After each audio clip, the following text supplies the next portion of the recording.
বিধ্বংসে আগুনে পুড়ে ছাই ৫টি বাড়ি, যার জেরে চাঞ্চল্যকর পরিস্থিতির সৃষ্টি হলো এলাকা জুড়ে। ঘটনাটি ঘটেছে বৈষ্ণবনগর থানা এলাকার রায়পুর গ্রামে।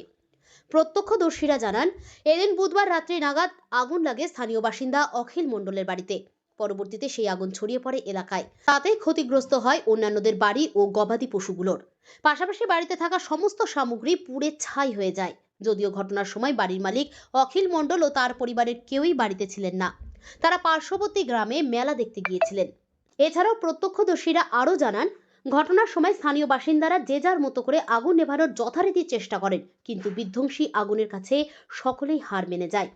এছাড়াও স্থানীয়দের অভিযোগ, ঘটনার 2 ঘন্টা পেরিয়ে গেলেও দমকল বাহিনীর কর্মীরা ঘটনাস্থলে আসেনি। পরবর্তীতে স্থানীয় বাসিন্দারা নিজেদের তৎপরতায় আগুন নিয়ন্ত্রণে আনেন। তারপর দমকল বাহিনীর কর্মীরা ঘটনাস্থলে আসেন বলে অভিযোগ। এই একটা ঘর থেকে বোধহয় তার থেকে ফল্ট হয়ে এই ঘরটাতে আগুন লাগে। প্রথমে আমরা এই দোকানে বসে আছি, বসে থাকার পরে একটা কুরকুরে খেলাম, খাওয়ার পরে যে আগুন যখন লাগলো আমরা ওই চালের ঘরের উপরে উঠে গেছি 7-8 জন। ওঠার পরে দেখছি সিলিন্ডারে আগুন লেগে গেছে। তখন সিলিন্ডার আগুন যখন লেগে গেছে তখন আমরা সবার নিচে, যখন ওইখানে যে আবার মরে যে দাঁড়ালাম, তখন সিলিন্ডার যখন উঠলো তখন আমরা যাই একবার পুরো বাস।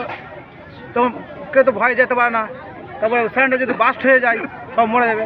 তখন আমরা বাইরে থেকে আবার ওই সাইডটা টাটি খুলে ওই দিক থেকে দিয়ে জল মারা লাগলো সবাই এলাকার লোক এসে, যে শান্তি হয়। কটা বাড়িতে আগুন লেগেছে? 4টা বাড়িতে। 4টা পরিবারে কিছু নাই নিঃস্ব। গবাদি পশু আমি 4টা ছাগল টেনে ফেললাম বর্তমানে। ছাগল বলছি, দমকল বাহিনী কি এখানে এসছে? হ্যাঁ, দমকল বাহিনী এক্ষুনি আসলো, 1.5 ঘন্টা পরে। আইসি সাহেবকে ফোন করলাম, অফিসারকে ফোন করেছিলাম, মেজবাবুকে ফোন করেছিলাম। কি বললেন তারা? হ্যাঁ এসছে, ওরাও এসছে, আইসি সাহেব এসছে। এসে আবার এক্ষুনি ঢুকলো ফায়ার ব্রিগেড। আপনার নাম? আমার নাম সৌম্য মণ্ডল। আপনি গ্রামের মেম্বার? হ্যাঁ, গ্রামের মেম্বার।